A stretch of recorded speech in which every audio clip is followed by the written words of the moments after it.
Boa noite.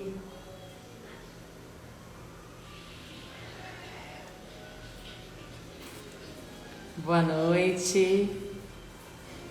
Estamos iniciando mais uma live, na verdade uma aula live com o professor Guilherme Feliciano, que já estará aqui comigo e com a Patrícia Mello, minha sócia, que eu vou chamar já também. Boa noite a todos.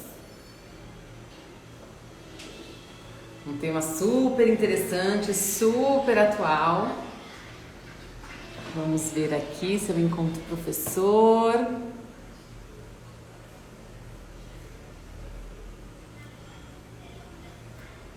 Professor Guilherme.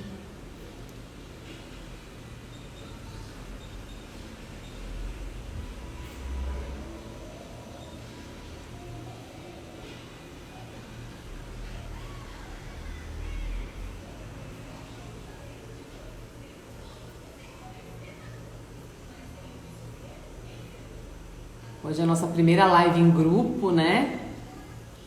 Que até bem recentemente as nossas lives eram apenas com 2 pessoas e agora nós já podemos fazer lives com até 4 pessoas.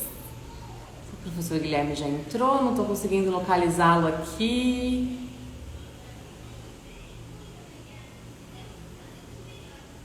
Professor Guilherme.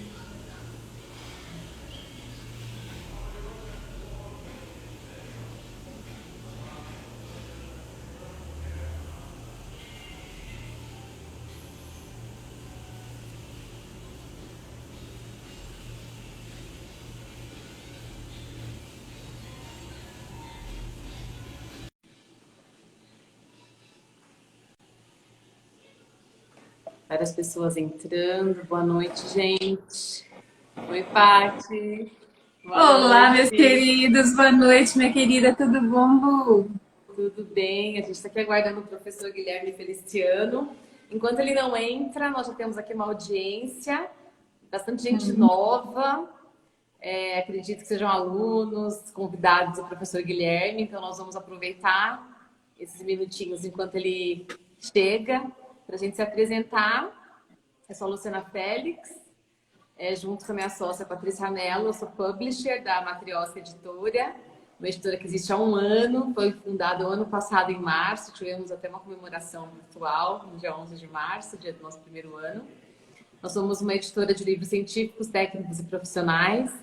Já temos um catálogo aí de 10 livros, sendo 6 livros comerciais e 4 livros que nós chamamos de projetos especiais. Então, o que são esses projetos especiais? São livros que geralmente vêm com verba de financiamento à pesquisa, vêm com patrocínio, seja de empresa, seja de universidade, fundo de amparo à pesquisa, autores, enfim.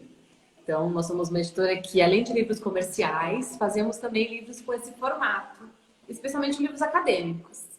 Então, pessoas que, porventura, estejam aqui, mestrandos, doutorandos, autores, futuros autores que tenham interesse em publicar o seu livro, em realizar o sonho de ter o seu primeiro livro, fazer os seus projetos especiais. Procure por nós também, que, enfim, entre em nosso site www.matrioskaeditora.com.br.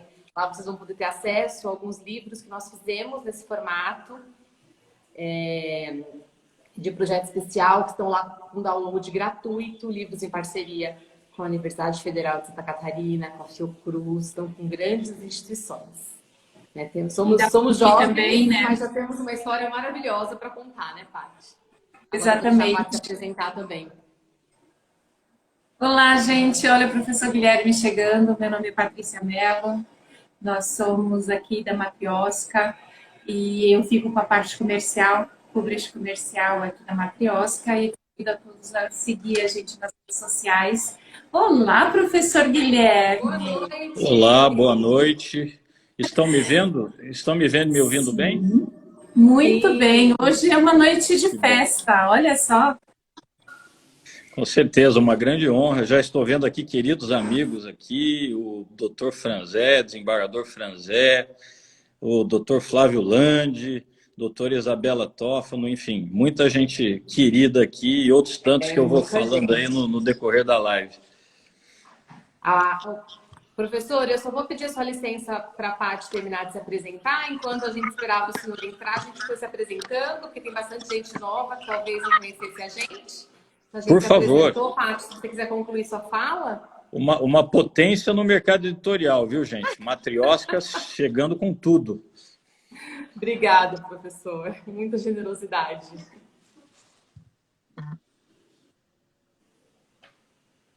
Paty, eu não estou te ouvindo. Não sei se sou só eu. Também não. Agora Tá me escutando agora? Eu acho que deve ter caído ali. E eu agradeço, como eu estava falando a princípio, a generosidade dos nossos autores é o que nos faz e nos torna melhor a cada dia. A gente realmente está aí há um ano, mas a nossa experiência vem há mais de 15 anos no editorial e na divulgação, trabalho com os professores nas principais instituições do Brasil, e eu tive a oportunidade de estar em todas elas, e aqui fica o meu agradecimento a todos, o convite para vocês entrarem nas nossas redes sociais, conhecer a nossa publicação, e lá já tem alguns livros para download de graça, por conta dessa parceria que a gente tem com a Fiocruz, com a Universidade Federal de Santa Catarina, e daqui a pouco também a gente vai ter um livro, que é um projeto que vai sair agora, com a PUC, a Universidade Pontifícia daqui de São Paulo. Então, fica meu agradecimento a todos. Professor, muito obrigada pela noite de hoje. A gente vai ter aí algumas surpresas e convido a vocês todos a participarem. Boa noite, gente. Professor, eu estava aqui resgatando a data da nossa live, né, quando nós começamos ano passado, fizemos uma live no dia 9 de abril. Por pouquinho a gente ia fazer exatamente um ano da nossa live, né?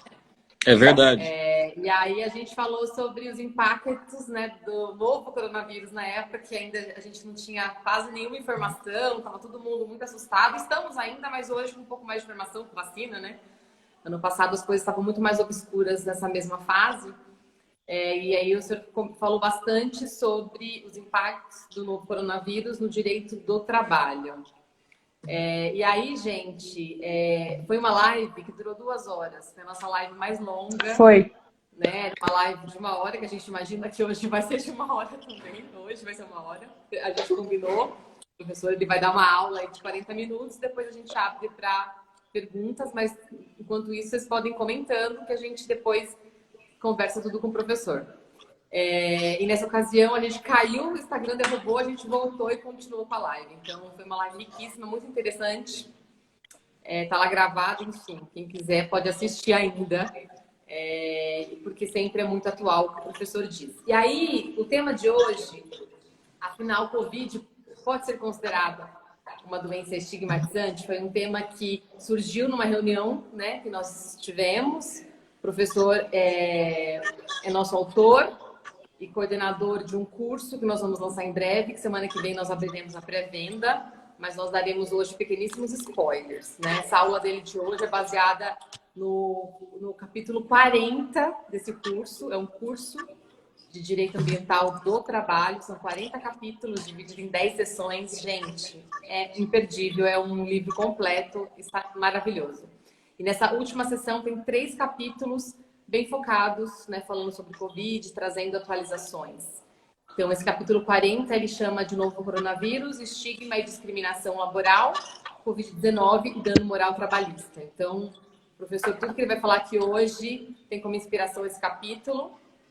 E nós estamos muito felizes de tê-lo como nosso autor, de nos dar essa oportunidade de lançar essa obra histórica, esse livro tão robusto, incrível, que realmente vai causar um abalo sísmico no mercado, tenho certeza absoluta. Professora, a palavra é sua. Muito obrigado a ambas. É uma honra, uma satisfação estar aqui. Eu peço que, se por favor houver aqui alguma instabilidade, alguma coisa, vocês me digam que eu tento corrigir. Mas eu acho que a minha internet está bem firme aqui, acho que estão me vendo e ouvindo bem, né? Imagino. Bom, então eu quero de novo agradecer. A Matriosca me recebeu de braços abertos. Eu sempre ouvi do meu pai que autoelogio é vitupério, né? Mas aqui não é autoelogio, não, porque o que nós vamos publicar com a Matriosca, na verdade, é uma obra coletiva que está sendo organizada por mim e pela professora Mariana, que é mestre pela Faculdade de Direito da Universidade de São Paulo, foi minha orientanda, advogada, e nós estamos organizando, então, este curso de Direito Ambiental do Trabalho, que terá para lá de 600, 700 páginas, é certamente a obra mais robusta do mercado, ou será quando vir a lume, e aí, por isso eu dizia do autoelogio, mas não falo só de mim, porque da minha lavra nós temos ali, se não me engano, 5 capítulos.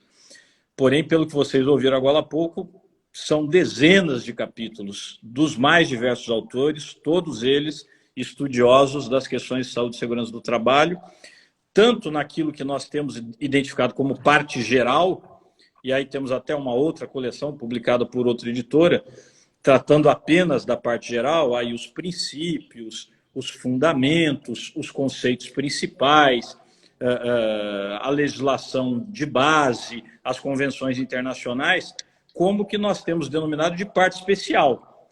Então, vamos ter capítulos para as principais NRs, para os principais meios ambientes de trabalho, para utilizar a expressão no plural, pelas suas características típicas. Tudo isso nós vamos ter. E, de fato, até pela necessidade de uma obra atualíssima, nós, inclusive, interferimos, digamos assim, no que já era um projeto finalizado para publicação e acrescentamos ali 3 capítulos para as questões da Covid-19. Entre essas questões, o nosso tema de hoje, se a Covid é ou não é uma doença estigmatizante, e aí os amigos já podem imaginar para quê, especialmente para os fins da súmula 443 do Tribunal Superior do Trabalho. Discutimos também a Covid como doença ocupacional, se pode ou não pode ser, e isso eu vou ter de falar aqui porque é uma decorrência, inclusive, de ser ou não doença ocupacional, a possibilidade de um dano moral indenizável de responsabilidade do empregador, e a questão da vacina. Eu também vou aproveitar aqui uns minutinhos para discutir a questão da vacina, que eu acho importante. Quero agradecer a presença de tantos queridos que eu estou vendo aqui, várias pessoas, a audiência só aumentando. Quero agradecer especialmente aos membros do meu núcleo de pesquisa e extensão na Universidade de São Paulo, o núcleo O Trabalho Além do Direito do Trabalho, que está aqui participando em peso. Muito obrigado. Também meus queridos colegas docentes, meus queridos colegas juízes do trabalho que estão aqui, advogados, muito obrigado pela presença de todos. Bom, vamos ao nosso tema, né? Temos aqui 50 minutinhos, 40 minutinhos, então vamos aí até 19h50, para discutir este tema central, ser ou não ser uma doença estigmatizante, e a partir disto, algumas questões laterais igualmente relevantes, como a questão da vacina, que eu já mencionei aqui. Primeiro de tudo, porque acho que isso é um pressuposto até para a questão da indenização, e é o que foi objeto daquela nossa primeira discussão nesta live, que foi lembrada agora, que está à disposição ali para quem quiser. Covid-19 pode ser uma doença ocupacional? Eu vou tentar ser bem breve nesta resposta. Me parece claro que sim. E eu diria que hoje não há nem grandes discussões mais a este respeito. Já há decisões judiciais reconhecendo isto. A questão é em que contexto ela poderá ser entendida como uma doença ocupacional, porque há vários contextos, não é? Há a situação, por exemplo, daquele médico que está atuando em um hospital de campanha dedicado exclusivamente ao combate à Covid-19. Há a situação daquele trabalhador que está em atividade, por exemplo, em uma metalúrgica e adquire a Covid-19 E aí vejam que essa discussão acaba sendo um pouco mais complexa, porque o empregador não raramente dirá, sim, mas ele pode ter adquirido isto na condução coletiva que ele tomou para vir ao trabalho, não é? Então, há a questão do contexto. Uma segunda questão que se associa a isto é se eu posso identificar o dano moral apenas pelo fato de o trabalhador ter adquirido a Covid-19. Então, vejam que são ideias que se sucedem e estão logicamente encadeadas. Aqui nós não estamos falando da matéria previdenciária. Não há dúvida que, do ponto de vista previdenciário, se o trabalhador adquire a Covid-19 e, portanto, tem de se afastar do trabalho por mais de 15 dias, ele terá direito ao auxílio-doença. E até os 15 dias, o empregador terá de suportar os salários. Estou falando do segurado empregado, regido pela CLT. Não há discussão quanto a isso. Na questão previdenciária, isso não se discute. Eu teria aí até o 15º dia o fenômeno ou o instituto, se preferirem, da interrupção do contrato de trabalho, de tal maneira que esse trabalhador não prestará o trabalho, mas receberá o salário.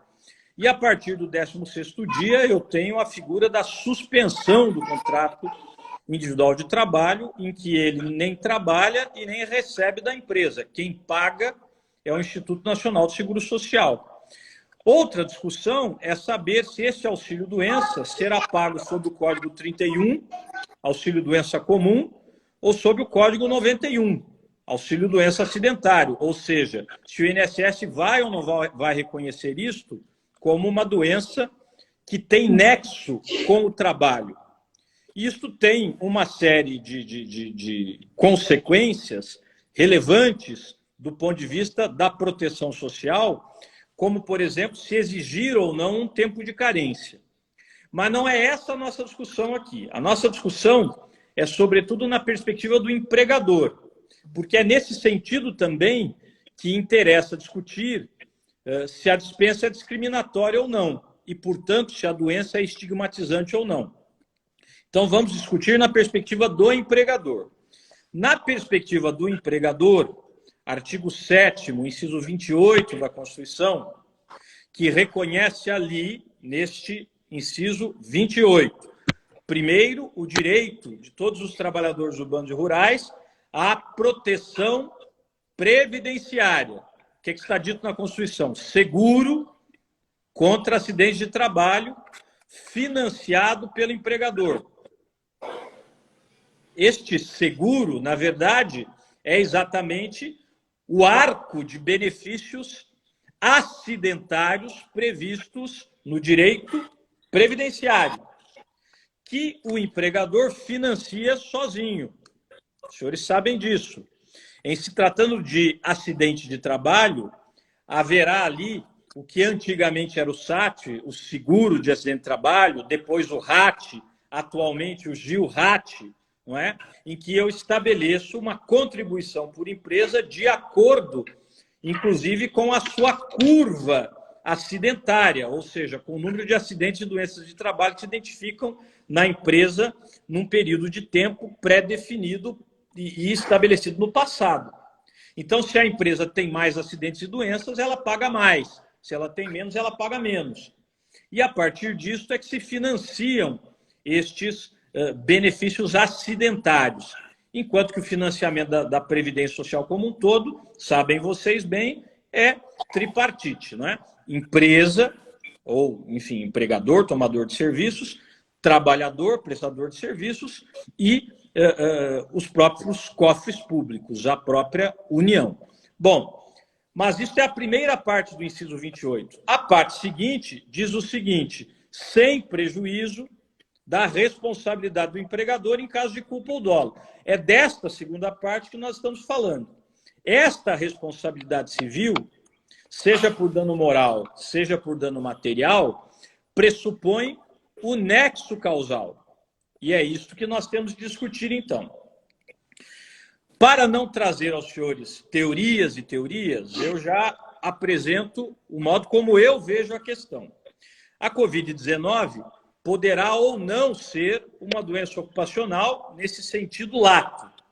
E sendo doença ocupacional, dentro daquela distinção que está no artigo 20 da Lei 8.203 de 91, que separa ali entre doença profissional, que é aquela que se identifica pela natureza da atividade, não é? Por exemplo, silicose, por exemplo, pulmão negro, por exemplo, asbestose. Ou seja, a doença está relacionada com a atividade econômica da empresa. É uma empresa que desenvolve atividade com sílica. Aí o trabalhador está sujeito à silicose. Uma empresa, agora já não é mais possível, mas que desenvolvia atividade com amianto. Então, seu trabalhador está sujeito à asbestose. Aqui eu estou falando de doença profissional. A Covid não entra aqui. A Covid entra no inciso 2º, doença do trabalho, que não se liga necessariamente à atividade econômica, mas às condições de trabalho. E aí sim, aí, meus caros, eu vejo duas hipóteses. As duas eu já mencionei antes. A primeira hipótese, mais evidente, é daqueles trabalhadores da linha de frente, que estão identificados até naquela classificação da Agência Europeia para a Saúde e Segurança do Trabalho, em risco muito alto e risco alto. Então, se os senhores buscarem isto no Google, vão achar com facilidade, não é?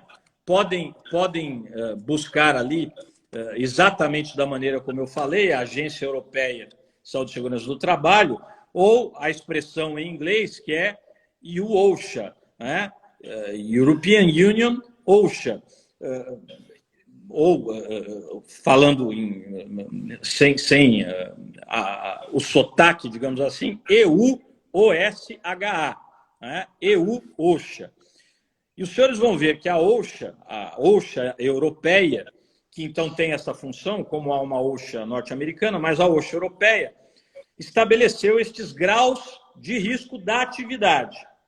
Ah, mas é uma agência europeia. Ok, mas é uma agência que tem, digamos, supedâneo científico para amparar, inclusive, decisões judiciais, não pelo viés normativo, mas pelo viés científico. Não é? Nós temos de pensar o que está estabelecido pela comunidade científica. E a OSHA, tal como a OMS, a Organização Mundial de Saúde, estabelece parâmetros que são relevantes nesse contexto. E a OSHA coloca ali, então, para a Covid, não é, estes níveis de risco alto e risco muito alto. E nós podemos trasladar isto para o contexto brasileiro. Então, por exemplo, médicos, enfermeiros, técnicos de enfermagem, não é? Auxiliares de enfermagem, etc., que estão na linha de frente da atuação em face da Covid, esses estão nessa situação de risco muito alto, não é? Ou, para utilizar a expressão da CLT, risco gravíssimo, não é isso? E nós temos outras atividades que envolvem também uma sujeição direta ao vírus, não é? Que está ali em risco alto, ou eu diria, talvez risco grave, para utilizar a expressão que a reforma trabalhista introduziu na lei. Apenas para esse efeito. Seria o quê, por exemplo? Aquele pessoal que vai cuidar do encaminhamento dos cadáveres. Esses não entram ali no risco muito alto, mas entram no risco alto, porque estão sujeitos também, já que logo depois do óbito tem de fazer o encaminhamento para efeito do sepultamento, etc., e do atestado de óbito e tudo isso. E, neste caso, também estão sujeitos a isso. Nestes dois casos, eu entendo que se presume-se que a Covid, adquirida por esses profissionais, derivou do trabalho. É uma presunção iuris tantum, uma presunção relativa. O empregador, eventualmente, poderá tentar demonstrar nos autos do processo do trabalho que este trabalhador, este médico, este enfermeiro, este agente funerário, adquiriu esta doença em uma outra circunstância. Mas o ônus da prova é dele, empregador. Esta é uma situação em que, a meu ver, o nexo causal está presumido e será, portanto, uma doença ocupacional. A outra hipótese é aquela em que o meio ambiente do trabalho está contaminado. O meio ambiente do trabalho está contaminado, independentemente de se tratar de uma atividade de combate direto à Covid-19.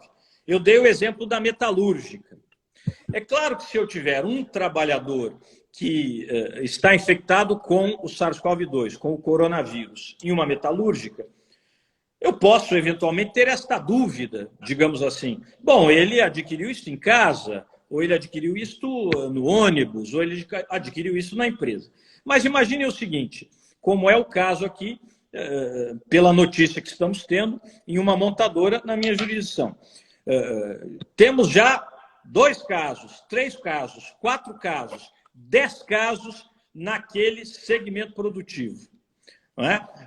Nesta situação, percebam só, nós temos de compreender que eu não posso fechar os olhos para o fato de que no meio ambiente de trabalho, todos os trabalhadores que estão ali inseridos estão expostos ao vírus. Se eu tenho 2, 3, 4 casos de trabalhadores contaminados, casos já atestados de contaminação pelo coronavírus, e todos eles trabalham ou estavam trabalhando naquele segmento, é evidente que o vírus estava circulando. E aí, meus caros, esta presunção também decorre da lei.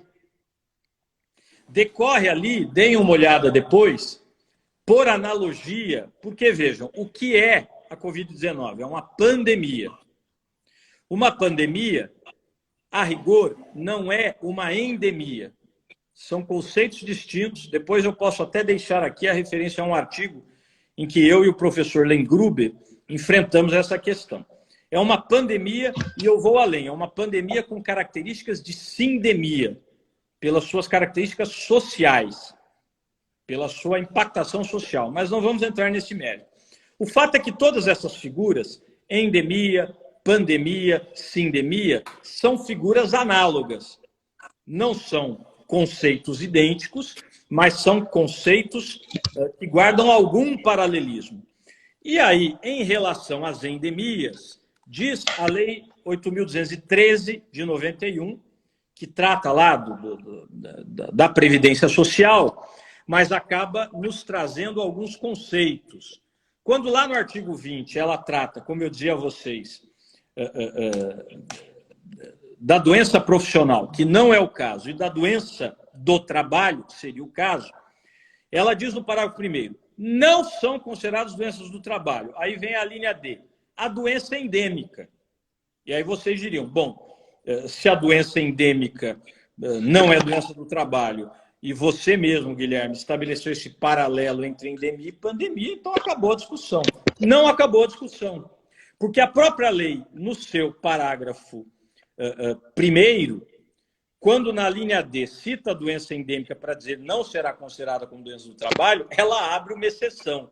Diz o seguinte, salvo comprovação de que é resultante de exposição ou contato direto determinado pela natureza do trabalho. É essa circunstância. Vejam que eu não estou falando daquilo que estava na MP 927, que inclusive o Supremo, em sede cautelar, disse que era inconstitucional, porque prejudicava sobremaneira o trabalhador que justamente está ali, muitas vezes, sujeito ao vírus para dar o combate, inclusive no serviço de saúde. Lembram-se deste voto do ministro Alexandre de Moraes em relação ao MP 927. Mas ali o que dizia o artigo 29? E era, de fato, inconstitucional. A MP 927, lembrando, caducou. O que dizia o artigo 29? Comprovar nexo causal.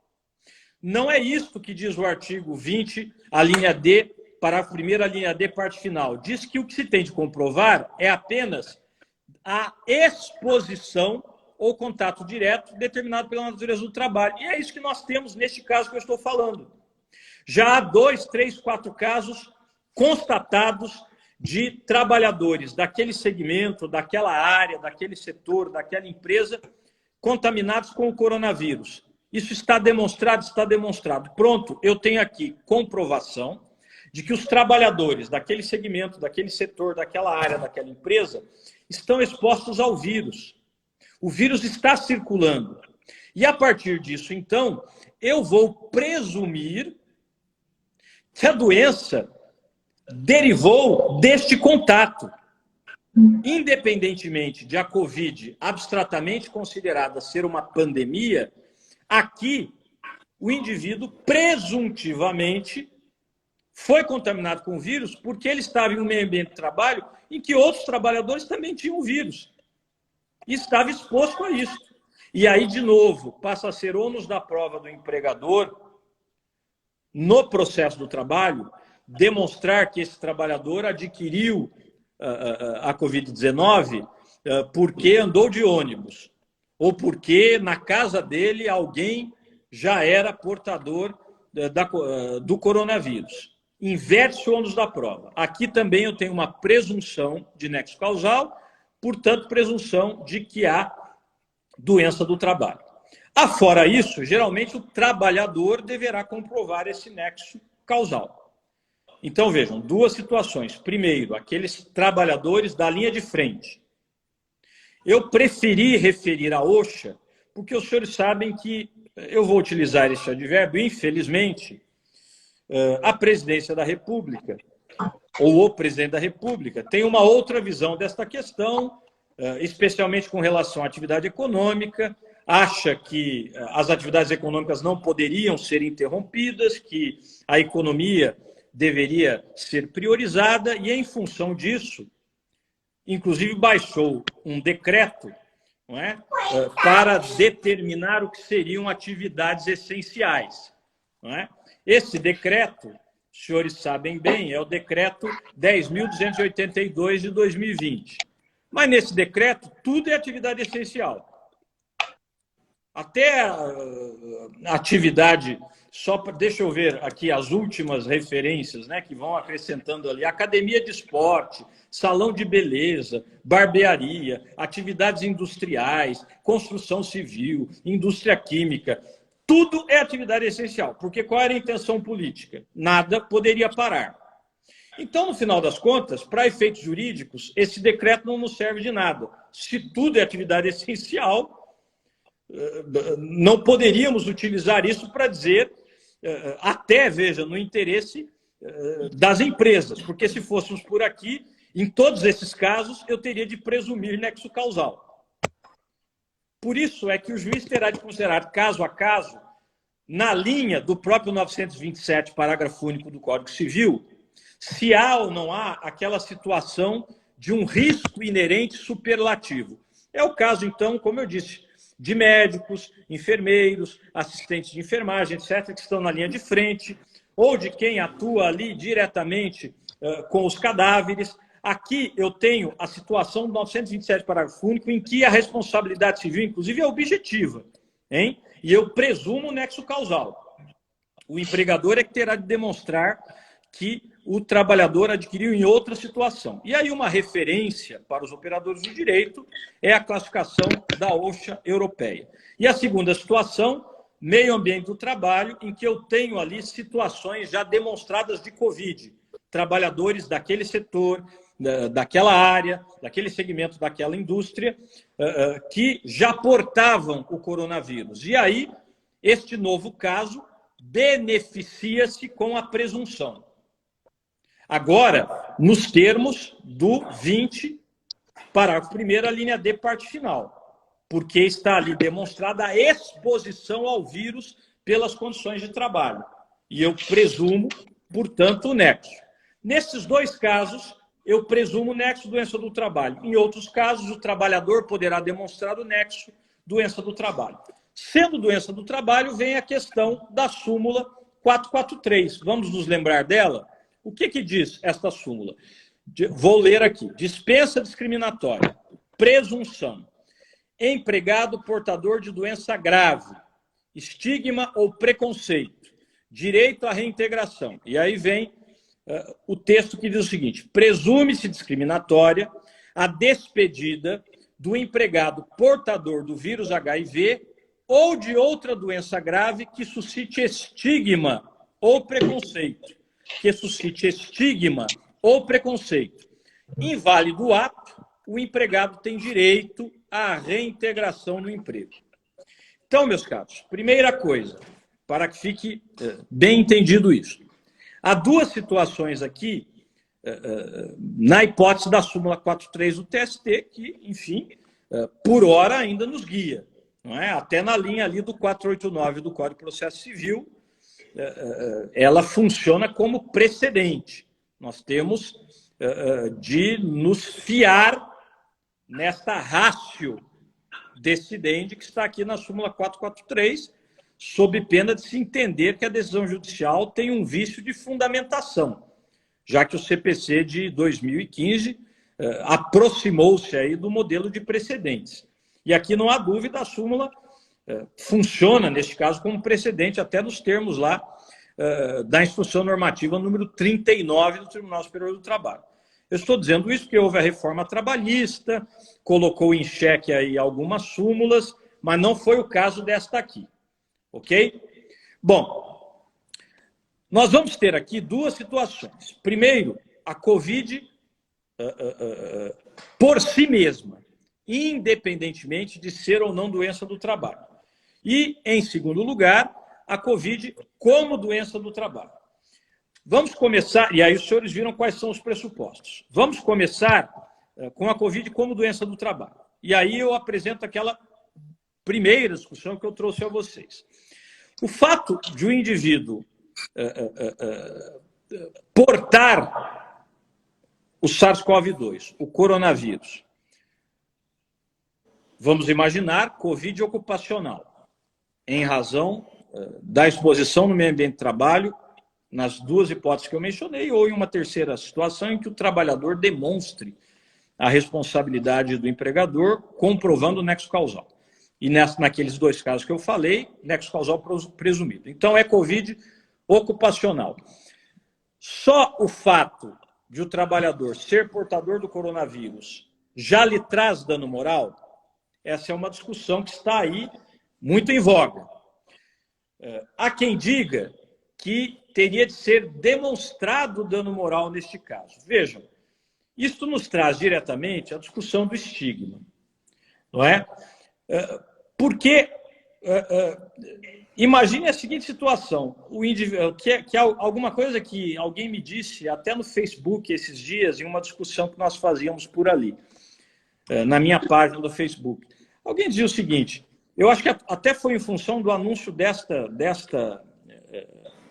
live aqui. Alguém disse o seguinte, olha, hoje em dia, se a pessoa está espirrando, está ali lacrimejando, com o nariz escorrendo, e nós temos uma circunstância em que há um elevador, geralmente o pendor do indivíduo é não entrar no elevador com essa pessoa. Por quê? E isso é natural, porque teme ser contaminado, já que há ali sintomas de Covid-19. Não é? Alguns sintomas não são aparentes, perda de paladar, perda de olfato, isto não é aparente.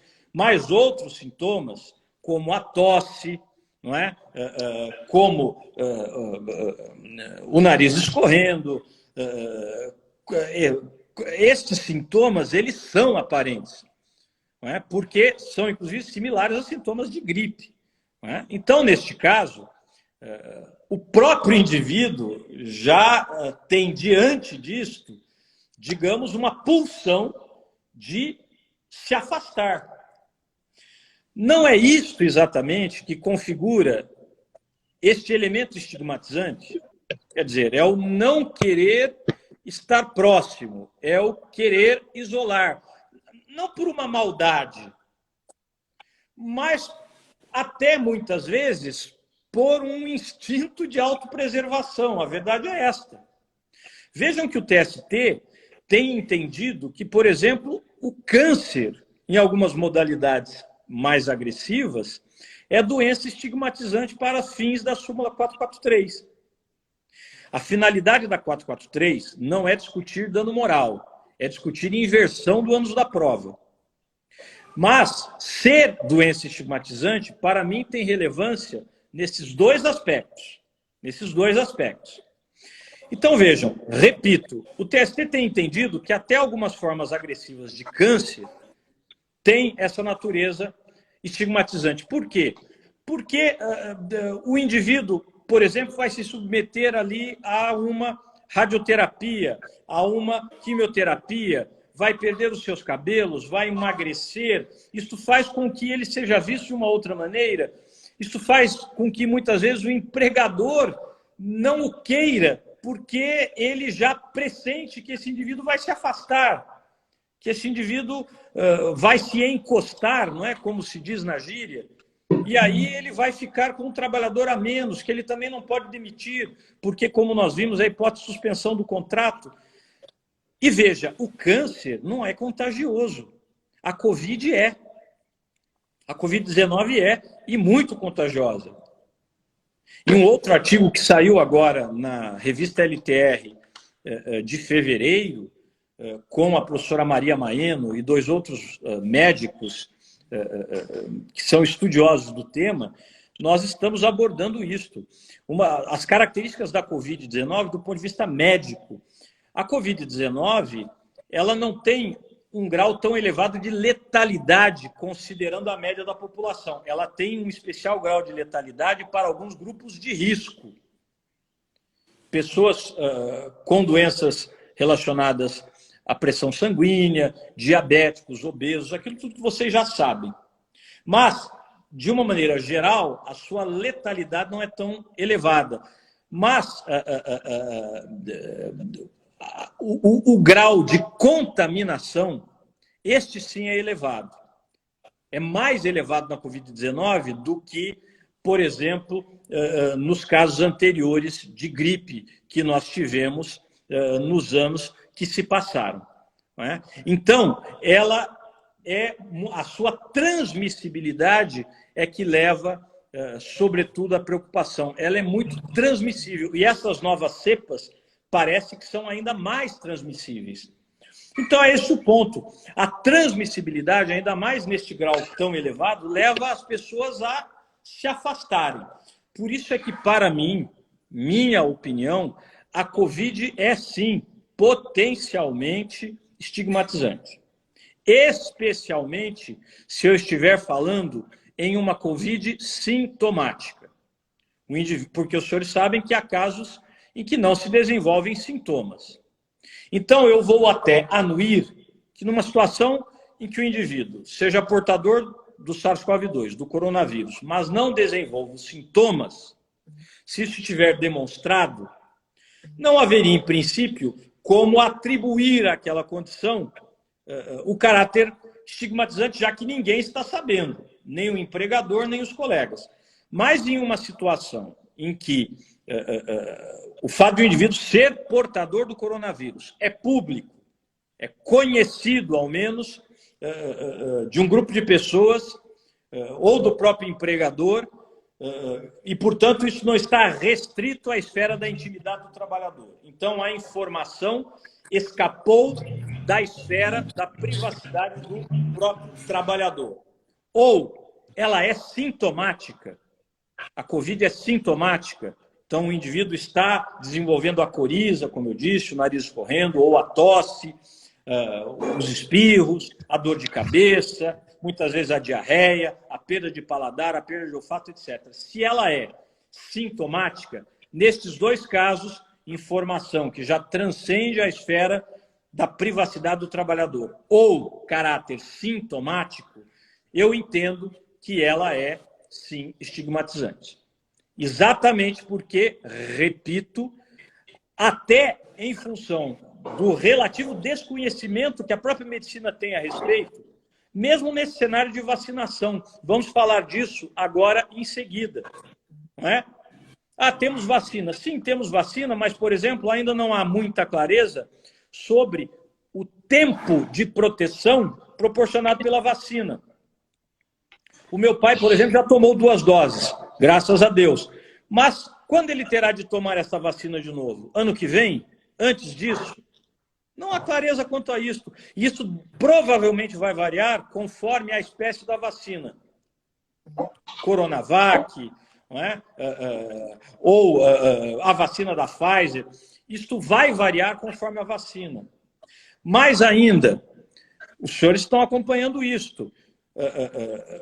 Todos esses testes com a vacina, e inclusive as autorizações da Anvisa, baseiam-se simplesmente na capacidade que a vacina tem de prevenir, não é, com determinados graus percentuais, com determinados índices percentuais, prevenir estados graves. Isto é que é o mais importante. E aí, é exatamente desse ponto que todas essas vacinas têm um percentual maior de eficácia. Previnem os estados mais graves, ou seja, essas pessoas não terão, provavelmente, de ir às UTIs. Porque esta é a principal questão de saúde pública. UTIs abarrotadas de gente. E aí a incapacidade do SUS e até da rede privada de acolher tantos doentes. E aí o problema crucial, que é exatamente pessoas morrendo nas filas de UTI ou até mesmo fora dos hospitais, nas casas, porque não conseguem se abrigar no sistema de saúde. Né? Esta é a grande questão. E, conforme eu considere quadros médios e quadros leves, o percentual de eficácia da vacina cai. É por isso que, na média, por exemplo, na Coronavac, a eficiência era de 50, alguma coisa por cento. E aí houve crítica, né? Ah, veja aí, não protege nada. É porque aquele número final é a média. Mas o mais importante, no final das contas, é prevenir os estados mais graves, que evitam que esses indivíduos necessariamente baixem a UTI. Bom, é esse o ponto. E nesta situação, veja, é que nós tivemos, por exemplo, recentemente a notícia de que o presidente da Argentina já estava vacinado e adquiriu a Covid. Não há nenhum problema nisso. Não se deixem enganar pelo discurso negacionista. Ah, a vacina não funciona. As vacinas não estão prometendo a proteção absoluta do indivíduo contra a infecção.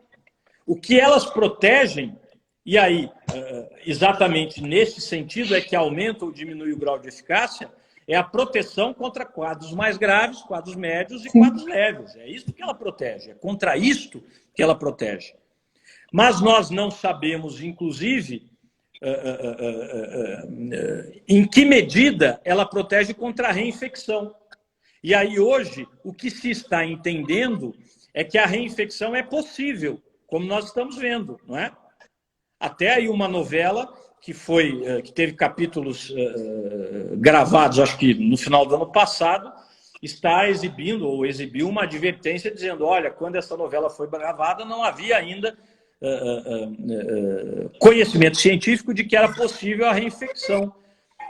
E é possível a reinfecção, seja de quem já teve a doença, seja de quem está vacinado. É possível a infecção de quem está vacinado. Então, diante de tudo isso, desta dúvida toda, o estigma ainda é mais presente. O estigma é típico de contextos de dúvida. Onde há maior dúvida, há maior estigma. Não é? Os senhores podem tomar como referência, apenas para que entendam bem isso, o que era a tuberculose na antiguidade, não é? No tempo pré-cristão ou no tempo contemporâneo à era ao período, não é, de vida de Cristo, e logo posteriormente, porque exatamente não se conhecia bem a lepra, não é? Agora, na Idade Média, a questão da tuberculose não se entendia bem os modos de controle. Então, o que se fazia ali na antiguidade com os leprosos? Eles eram afastados, eles eram mantidos em campos nos quais eram separados, eram impedidos de qualquer contato com o ambiente exterior. Isso é o estigma. A dúvida traz o estigma. A Covid hoje está repleta de dúvidas, cercada de dúvidas. Portanto, a meu ver, traz estigma. Se traz estigma, duas consequências. Primeira consequência, a meu ver, há um dano moral in re ipsa. Ou seja, diferentemente de quem sustenta o contrário, e aí eu peço vênia, se eu tenho aqueles quadros que eu mencionei, não é? O indivíduo é portador de Covid ocupacional.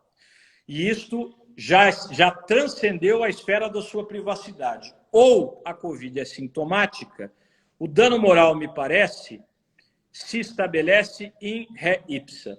Não há necessidade de provar o dano moral, por conta do estigma.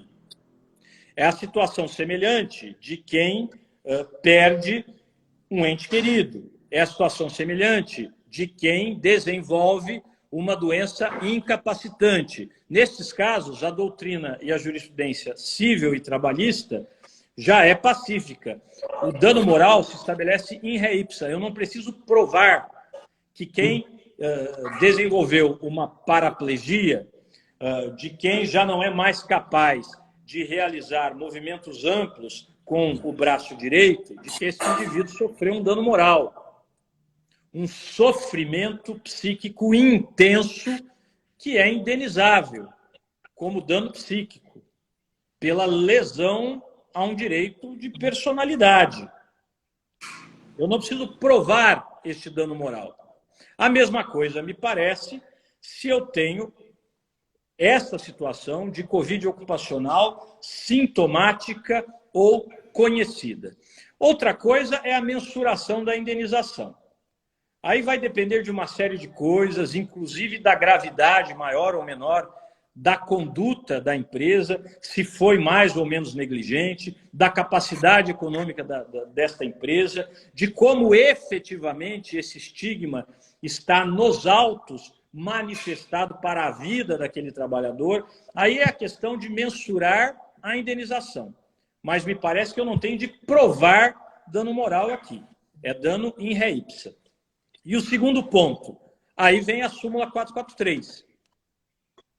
Se eu tenho o estigma, eu presumo que a dispensa é discriminatória. É o que diz a súmula 443. Ah, mas é uma doença grave? Eu não tenho dúvidas. Se é uma doença letal, embora a letalidade dependa de grupos específicos, ela é mais letal em relação a idosos, em relação a obesos, em relação a diabéticos, já vimos isso. Mas ela tem uma letalidade importante. Não é à toa que nós estamos nos aproximando de 350 mil mortos no Brasil.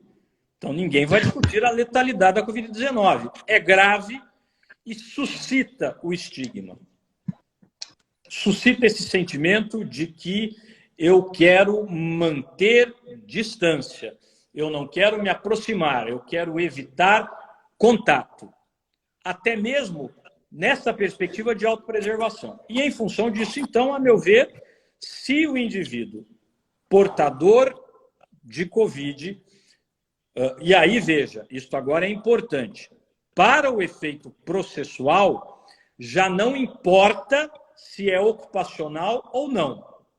Importa se é ocupacional para a indenização por dano moral. Responsabilidade do empregador, artigo 7º, inciso 29, parte final da Constituição. Aí importa. Mas para inverter o ônus da prova e dizer a dispensa foi discriminatória, e aí é uma outra coisa, aí já não importa se ela é ocupacional ou não. O indivíduo tem Covid. Esta Covid é sintomática ou ela é conhecida. Ela transcendeu a esfera privada do indivíduo.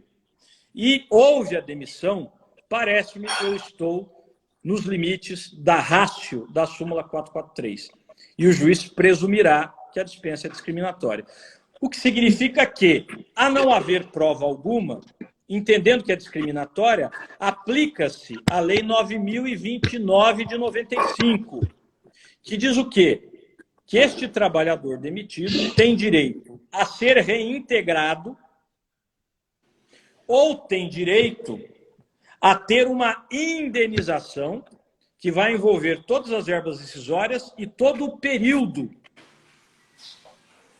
desde o seu desligamento, que foi um desligamento ilegal, discriminatório, até a sentença judicial, todos esses salários e todos os direitos desse período, mais as rescisórias, tudo isso em dobro. E quem decide se é uma coisa ou outra, se é a reintegração ou se é a indenização em dobro? O trabalhador. É uma das raras hipóteses de sentença alternativa no processo do trabalho. Se não houve ainda uma opção, o juiz vai prolatar uma sentença dizendo que o trabalhador tem direito a ser reintegrado ou a receber tais e quais direitos em dobro. E ele, trabalhador, em algum momento, vai então exercer o seu direito de opção. É claro que... Professor, desculpa interromper. Só para terminar aqui, e aí eu passo para as perguntas. É claro que a empresa, neste caso, poderá comprovar que a dispensa se deu por outra razão. Que a dispensa se deu, por exemplo, porque o trabalhador se portou mal, embora ela não tenha desejado demitir com justa causa. E aí demitiu sem justa causa. Ou que ela teve de desativar aquele segmento. Ou que ela estava em um processo de reengenharia e demitiu os menos produtivos. E aquele trabalhador que portava Covid estava entre os menos produtivos, independentemente da Covid. A empresa comprova isto, aí vence o ônus da prova e aí se afasta a dispensa discriminatória. Se for o caso, falamos da vacina agora nas perguntas. Eu sei que você deve estar preocupada com a hora, mas, salvo engano meu, o Instagram não cai mais, tá bom? Mas vamos lá, a palavra é sua, estou à disposição. Não, na verdade, a minha pergunta é muito simples. Assim, eu estou com muitas coisas na minha cabeça te ouvindo falar, mas infelizmente não dá para perguntar tudo.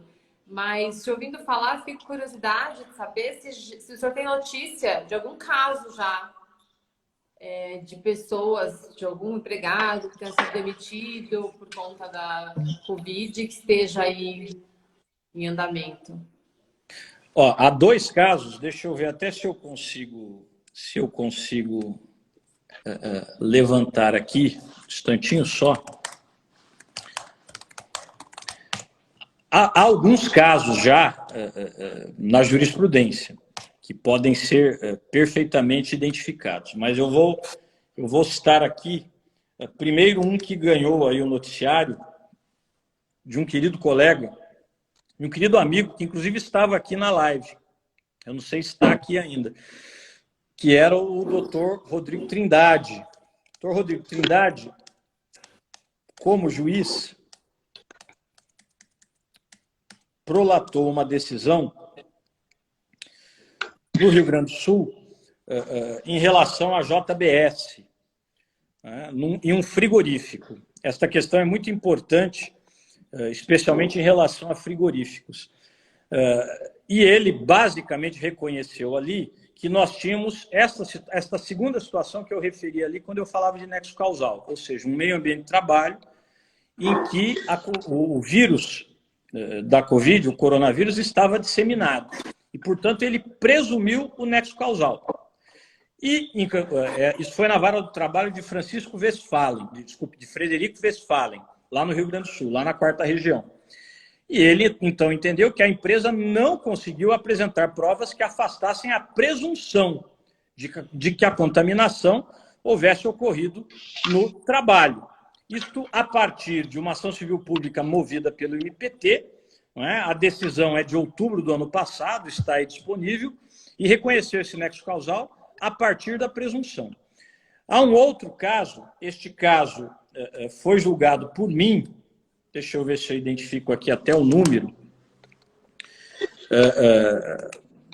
para quem se interessar. O doutor Rodrigo falou que está aqui, ele colocou aí. Achei aqui. Estou aqui, sigo aqui. Ele foi julgado, ele envolvia a empresa de Correios e Telégrafos, a empresa brasileira de Correios e Telégrafos. E uma das discussões, embora não tenha sido objeto do mandato de segurança, Era uma discussão incidental que eu acabei levando à fundamentação do voto, levei também a ementa e na SDI 2, na segunda sessão de cílios especializados do TRT da 15ª Região, nesta parte o meu voto prevaleceu. Não prevaleceu na íntegra, eu fui em parte vencido, mas nessa parte prevaleceu.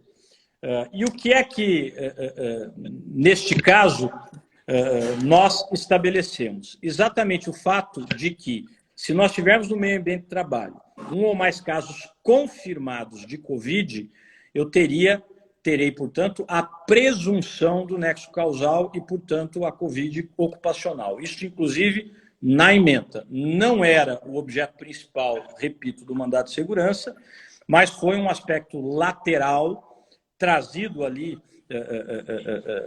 opter dictum, na fundamentação e que acabou compondo a ementa e, portanto, me parece uma referência importante também. Então, temos esses dois casos já na jurisprudência, além de outros, que podem ser de interesse para quem tem aí alguma situação envolvendo este caso. Estou aberto às perguntas. Bom, tem gente comentando aqui que difícil a prova, né? Enquanto o senhor comentava, né, sobre as diferenças, se é por presunção, se o empregado tem que demonstrar, eu fiquei pensando muito nisso também, né? Como é que se prova nesses casos? Claro que se é por presunção, é como o senhor comentou, precisa ter uma quantidade de casos ali, né, para que se tenha essa presunção. E aí, a Letícia Sayuri, enquanto o senhor falava sobre isso, ela falou, doutor, mas essas hipóteses não são restritas à súmula? É possível analogia? Imagino que ela estivesse perguntando nesse momento que eu também estava aqui com a minha cabeça fervilhando. Mas eu só não estou entendendo analogia em que situação, porque, na verdade, a súmula 443, ela tem um caso específico que é o da AIDS, né? Ou da SIDA, como queiram, ou seja, do indivíduo que se contamina com HIV. Este é o caso paradigma, digamos assim. E, a partir disso, estabelece uma hipótese daquilo que Karl Lahrens chamaria de interpretação analógica, que seria aqui uma hipótese de analogia iuris. Outras doenças graves e estigmatizantes, tal qual a AIDS. Aí é que entra o câncer, segundo vários arestos do TST. Recentemente, eu tive uma decisão também mantida no TRT-15, que dizia respeito a uma doença que não era, que era tumoral, mas o tumor não era um tumor maligno, era um tumor benigno no útero, porém, um tumor que levou, entre outras coisas, a um colamento intestinal que levava, inclusive, a problemas, digamos, no ato de evacuar. Aquele trabalhador, aquela trabalhadora, no caso, acabava se vendo instada a evacuar várias vezes por dia, por conta deste sintoma lateral decorrente do problema que ela teve no útero. Veja, isso é algo que causa estigma? Me pareceu que sim. Não é algo tão grave, talvez, como o Covid-19, porque não tem letalidade, nem tão grave quanto um câncer, mas é algo que faz com que a pessoa seja objeto de comentários, muitas vezes comentários jocosos. Isso é que é o estigma, não é? Bullying profissional, não é? Então, neste caso, eu entendi que havia também o caráter estigmatizante e apliquei a hipótese da súmula 443. Houve um pedido de vista, não é? Em função da sustentação oral muito bem feita pela advocacia da empresa. Neste caso, um dos desembargadores pediu vista, mas depois devolveu o voto me acompanhando. Então, todos esses casos, inclusive da Covid, já são hipóteses de analogia iuris com o HIV, com a AIDS. Portanto, é possível. Eu não sei se era esta a pergunta. E para quem tiver... Aqui.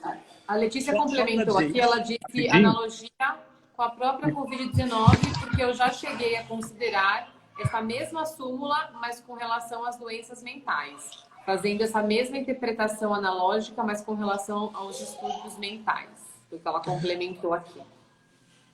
Ok, só para passar essa informação, para quem eventualmente queira, o aresto que eu citei é o mandado de segurança em matéria civil, MS-CIV 000-7686-06.2020.5.15.000.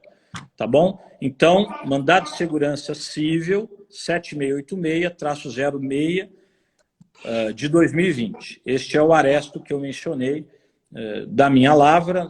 Eu fui vencido em parte, mas na parte em que a minha proposta de voto prevaleceu, havia inclusive essa questão da presunção, e isso está lá na emenda. Aí a colega diz, sim, mas e com doenças mentais, né? Ou hoje, é interessante porque eu vim exatamente de uma aula, de um curso em que eu estou participando aí como aluno do TRT-15, sobre adoecimento psíquico, exatamente. Então eu estava nesse curso e vim para cá. A expressão que se usa hoje não é nem doença, é transtorno. TMRT ou TMCRT, transtornos mentais relacionados ao trabalho ou transtornos mentais e comportamentais relacionados ao trabalho. Por quê? Porque no campo psicológico e psiquiátrico, há inclusive um certo debate sobre o que é doença e o que não é doença. Não é? Hoje mesmo nós discutimos isso lá. Não é? Por exemplo, as psicoses são doenças, não são doenças. Alguns psicanalistas, partindo ali da tripartição de Lacan, não é? Entre psicoses, neuroses e perversões, entendem que psicose não é doença propriamente dita, mas é só um transtorno. E veja que o artigo 20, que eu mencionei aqui para vocês, fala em doença. Então, na verdade, nós temos de hoje, quando considerarmos este espectro imenso que envolve saúde mental, acho eu que convirá até mais adequadamente falar em transtorno e não em doença. Porque transtorno alcança tudo, inclusive o que, do ponto de vista da psicanálise, possa ser propriamente doença ou apenas um transtorno. O que vai nos interessar, primeiro, é se o sofrimento que advém disto tem relevância bastante, tem significância bastante para proporcionar uma indenização. Segundo, se há incapacidades relacionadas a isto. Terceiro, o nexo, que isto é o mais importante, nexo causal. E aí vem a pergunta da colega, este nexo causal pode ser presumido pela via da súmula 443? Essa é uma análise que tem de ser feita caso a caso, mas eu não afasto a possibilidade de que um transtorno mental ou comportamental específico que envolva uma sintomatologia muito forte, vamos imaginar uma esquizofrenia, que inclusive não tenha relação com o trabalho, mas que leve o indivíduo, por exemplo, a começar a ser eventualmente violento com os colegas, ou ele começa a ter comportamentos estranhos, não é?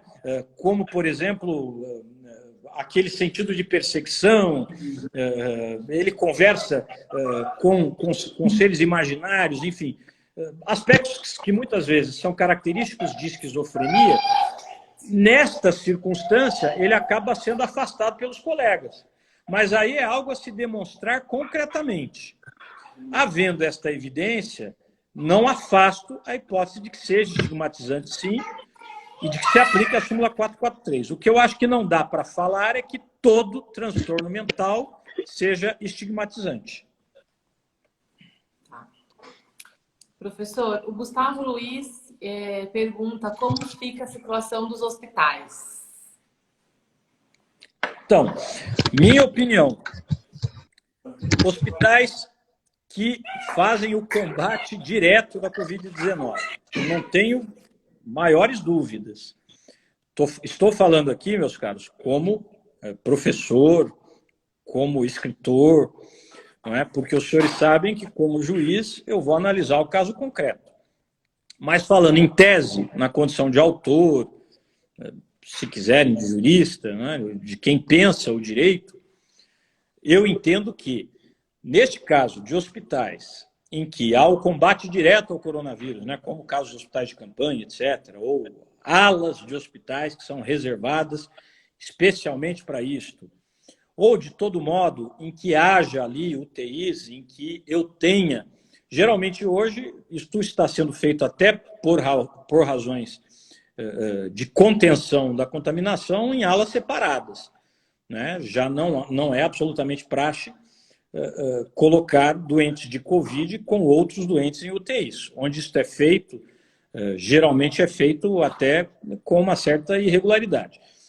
Mas, de todo modo, se há ali naquela UTI ou naquele hospital paciente de Covid, o vírus está circulando.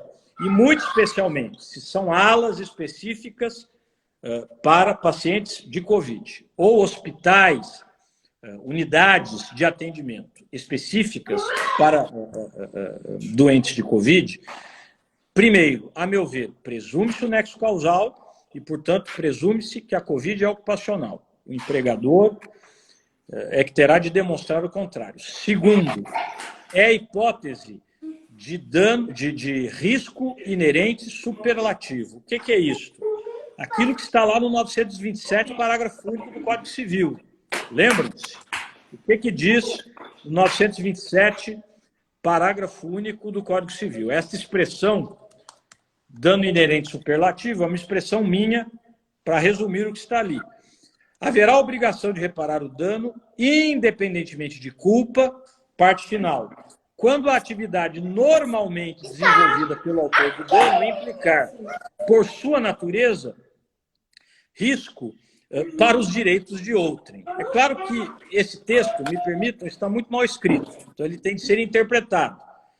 Como é que ele tem sido interpretado? Inclusive pelo próprio Supremo Tribunal Federal, quando fixou tese sobre a responsabilidade civil do empregador por acidente de trabalho e doença ocupacional. Qual foi a tese fixada? Só para a gente se lembrar. Isto foi lá no recurso extraordinário com repercussão geral 828.040. 828.040. A tese foi fixada em 2020, embora a decisão fosse de 2019, a decisão quanto à matéria, mas a tese só foi fixada em 2020. Ela diz o seguinte: o artigo 927, parágrafo único do Código Civil, é compatível com o artigo 7º, inciso 28 da Constituição Federal. Então, gente, quem está falando aí, acho que até eu li, mas a Constituição fala em dolo ou culpa. Esqueçam isso aí. Esse debate acabou. A Corte Constitucional Brasileira disse que a hipótese de responsabilidade civil objetiva do parágrafo único 927 do Código Civil é compatível com o direito do trabalho, com os acidentes de trabalho e, portanto, com as doenças ocupacionais que, nos termos do artigo 20 da Lei 8.213, consideram-se, não é nem que se equiparam, consideram-se acidentes de trabalho. É a mesma coisa. Então, não tem mais discussão. Essa conversa de que o artigo 7º, inciso 28, fala em dolo ou culpa, ela já estava superada, a meu ver, pelo princípio da norma mais favorável, e agora o Supremo diz isso. Então, para mim, nunca foi uma questão que realmente coubesse cientificamente, com todas as vênias. E agora é um argumento de autoridade. O Supremo disse que isso não se aplica. Continua. É compatível, portanto, a responsabilidade civil objetiva com o 28, inciso 28 do artigo 7º da Constituição, sendo constitucional a responsabilização objetiva do empregador por danos decorrentes de acidente de trabalho, nos casos especificados em lei. É aquela minha segunda hipótese, desequilíbrio no meio ambiente de trabalho com Covid. Com Covid, digamos, ocasional, uma metalúrgica, um frigorífico, etc., ou quando a atividade normalmente desenvolvida por sua natureza apresentar exposição habitual a risco especial, com potencialidade lesiva e implicar ao trabalhador ônus maior do que aos demais membros da coletividade que se aproveitam daquela atividade econômica. Essa é a hipótese que o colega está perguntando, de hospitais que estão ali dedicados ao combate à Covid, de segmentos, de alas que estão separadas para o combate à Covid. Porque ali, meus caros, vejam, já não é uma questão de desequilíbrio do meio ambiente. Ali, aquela ala, aquele hospital de campanha, aquela UTI, estão reservados para pacientes de Covid. Aquilo, na expressão que está sendo utilizada, é um covidário. Este risco é o risco inerente daquela atividade. Não tem como dizer, o médico vai para essa atividade, mas pode ser que ele esteja exposto ao risco. Não, ele estará exposto ao risco. E ele está exposto a esse risco no interesse de todos nós, no interesse público, no interesse coletivo. Então, esta é a linha, inclusive, de solidariedade jurídica que está no parágrafo único do artigo 907 do Código Civil. Se este médico, se esta enfermeira, se este auxiliar de enfermagem se contaminar, primeiro, presume-se que foi em razão do trabalho e, segundo, a responsabilidade do empregador é objetiva. Porque, veja, o hospital, a empresa que explora a atividade hospitalar ou o ente administrativo que está ali oferecendo o serviço, ele oferece isso no interesse de toda a população. Toda a população tem este benefício. Mas é este trabalhador específico, que está na linha de frente, que suporta o ônus maior, que está sujeito a esta atividade de especial potencialidade lesiva. Então, ele não só tem a presunção de nexo causal, como a responsabilidade será objetiva.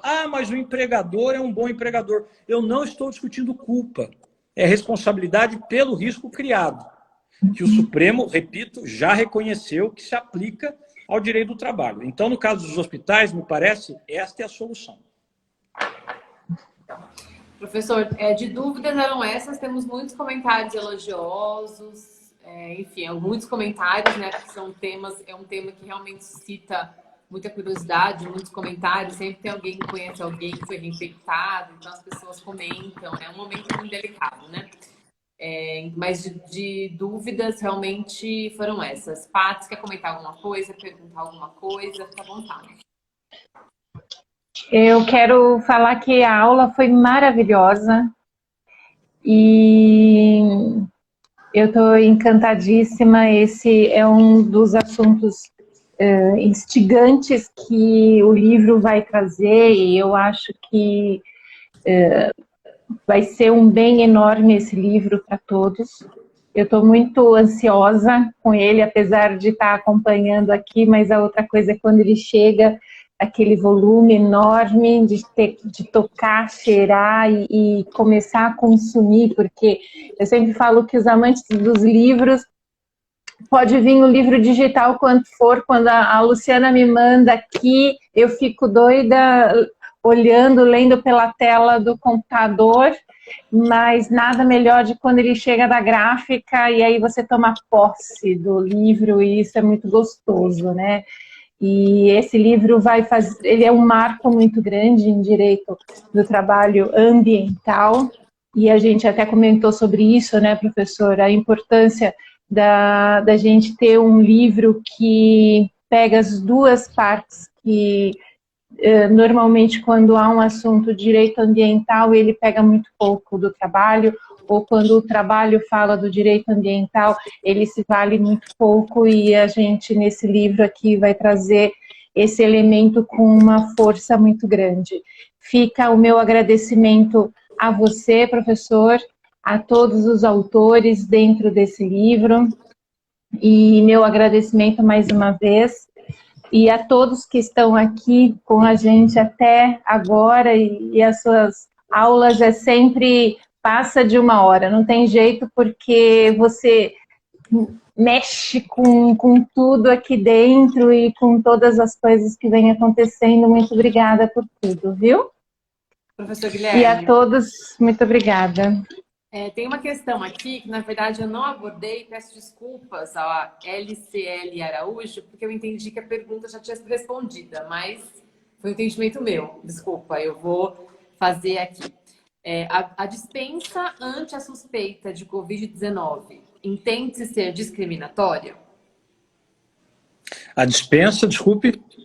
A dispensa ante a suspeita de Covid entende-se ser discriminatória? A pessoa está com suspeita de Covid e foi dispensada. Essa dispensa pode ser entendida como discriminatória? Veja, suspeita de Covid é um negócio mais complicado, é uma excelente pergunta. Aliás, me permitam, eu vi, gente, é que é difícil falar e ler aqui e responder a vocês ao mesmo tempo. Até porque, veja, eu queria falar de vacina, nem deu tempo de falar de vacina. De repente a gente fala outro dia aí. Mas eu queria dizer para vocês que eu estou à disposição, o meu Instagram, acho que está marcado aí, acho que é guilherme.feliciano329, se eu não me engano. Não me perguntem por que é o 329, coisa do Insta. Mas se não for, procurem. Podem me mandar, se quiserem, essas perguntas pelo Insta, que eu respondo, tá? O que eu eventualmente não respondi hoje, ou se quiserem, mandem aí para a Patrícia, para a Matriosca, que eu respondo também. Mas essa específica é muito interessante. A suspeita, vejam, é um pouco mais complicada, porque a ideia da súmula 443 é você presumir o caráter estigmatizante. Para presumir o caráter estigmatizante, eu tenho de ter o fato. Qual é o fato? A doença grave que se equipare à AIDS com relação ao fator estigma ou preconceito. Não é? A súmula utiliza as duas expressões, estigma ou preconceito. Portanto, vamos até separar. O estigma não precisa ser necessariamente um preconceito, né? O estigma, eu diria, está um pouco antes do preconceito. Tem a ver, muitas vezes, até com aquele instinto de autopreservação, que não é propriamente algo de querer diminuir o outro, ou de ter o outro como alguém menor, ou de conceituar negativamente e preambularmente o outro, que esta é a ideia de preconceito, mas simplesmente de evitar o outro. Então, a ratio, para mim, da súmula 443, a ratio decidente da súmula 443, vai além do preconceito, alcança o estigma também, e é a ideia. Mas eu preciso ter o fato objetivo, que é a doença. Se eu tenho só a suspeita, eu posso ter dispensa discriminatória? Acho que sim. Só que eu acho que, neste caso, não dá para presumir.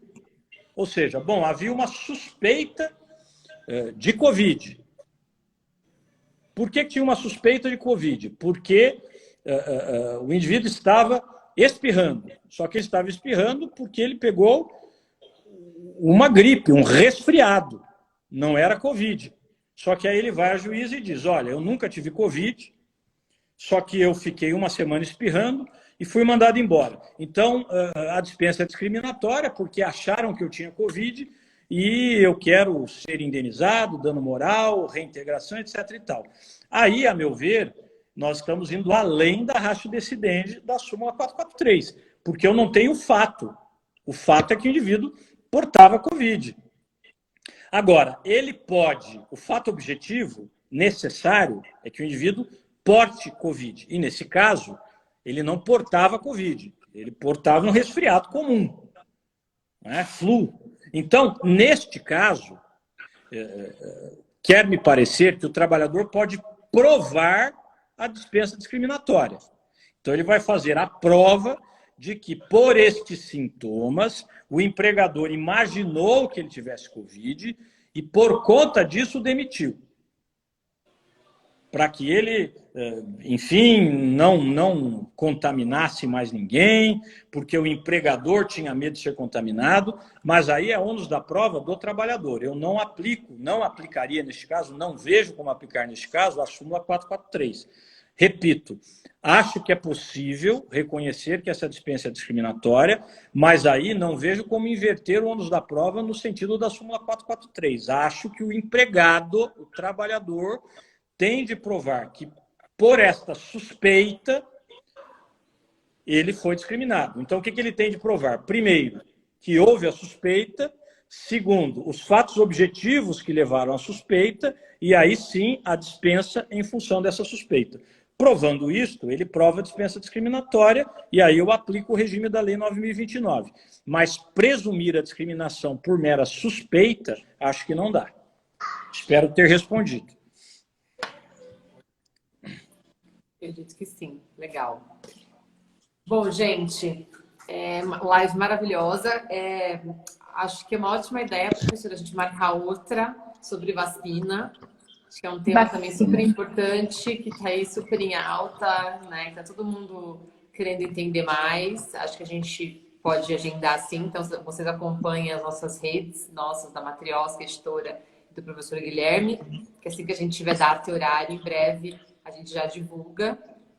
E hoje mesmo a gente estava elaborando com o professor Guilherme, a gente começou a elaborar uma agenda de lives com outros autores do curso de Direito Ambiental do Trabalho, tá? Então acompanhem que teremos uma série aí de aulas, de lives sobre temas relacionados a esse curso. Tenho certeza que vocês vão adorar, tá bom? Muito obrigada pela audiência, pela paciência, por estarem aqui com a gente até agora. Não, eu tenho certeza absoluta que não foi nem um pouco difícil estar aqui até agora, né? Com essa aula incrível do professor Guilherme. A gente ficaria muito mais. Professor, a matéria sobre vacina vai ser ótima, porque eu já tive algumas pessoas que trabalham em RH de empresas, e inclusive uma delas é de hospital, perguntando sobre aqueles funcionários que não querem tomar vacina. Eu penso que essa vai ser uma grande aula também, o senhor trazer informações a respeito desse tema, que é muito relevante e preocupante hoje na situação em que a gente vive. Para mim cortou um pouquinho, mas é uma pergunta sobre vacina? Querem que eu responda agora ou a gente deixa para a próxima? Vamos fazer na próxima, um tema só sobre vacina. Na verdade, a gente faz uma só sobre vacina. A Paty estava afirmando a importância realmente do tema para a gente marcar uma próxima live, que ela tem acompanhado muito. A Paty também está concluindo o curso de Direitos, também acompanha muita gente na área jurídica, e ela disse que são dúvidas, né, Paty? Bastante frequentes, e está todo mundo querendo entender. Então, só para como antigamente, né? A minha mulher diz que eu sou meio noveleiro, como antigamente se diziam, né? Se dizia nas novelas, cenas dos próximos capítulos. Cenas, isso mesmo. Me permitam, então, antecipar isso. Novela, isso, sem spoiler. Novela, eu também vi, eu também sou noveleira. Então, só para antecipar isso. Nem tanto ao mar, nem tanto à terra. O trabalhador se recusa a ser vacinado. Ele tem de ser demitido sem justa causa. Sempre é automático? Acho que não. Agora, ele pode ser demitido com justa causa? Desculpe, não sei se eu confundi vocês. Ele sempre tem de ser demitido com justa causa? É automático? Não. A meu ver, não é. Não é uma consequência automática. Se recusou a vacina, o empregador diz: está demitido com justa causa. Não é automático. Mas ele pode ser demitido com justa causa? A meu ver, sim. Haverá situações, e muitas, em que ele poderá ser demitido com justa causa. Mas haverá situações em que ele terá uma boa razão para se recusar a ser vacinado, que não poderá ser razão religiosa, ideológica, filosófica, mas há outras razões que se impõem. Aí, quando a gente marcar esta live, eu já me comprometo com vocês, eu trato desses assuntos e a gente tenta separar o joio do trigo aí. Combinado. Ótimo. Obrigada, professor. Muito obrigada a todos pela aula, pelo carinho, pela atenção com a gente e todos E fiquem, por favor, vocês sigam a gente, o professor, a Matrioska, porque logo a gente vai ter aí algumas novidades, né, Lu, sobre a pré-venda do livro do professor. Então, teremos aí muitas informações. Eu gostaria que vocês nos acompanhassem.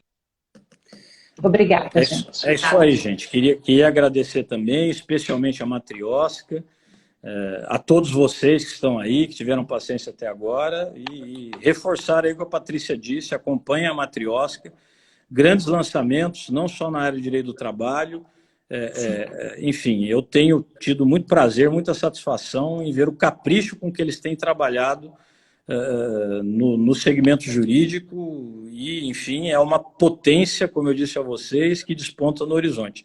Acompanhem e muito obrigado pela atenção que me reservaram também. Um grande abraço para vocês, boa noite. Obrigada, gente. Boa noite.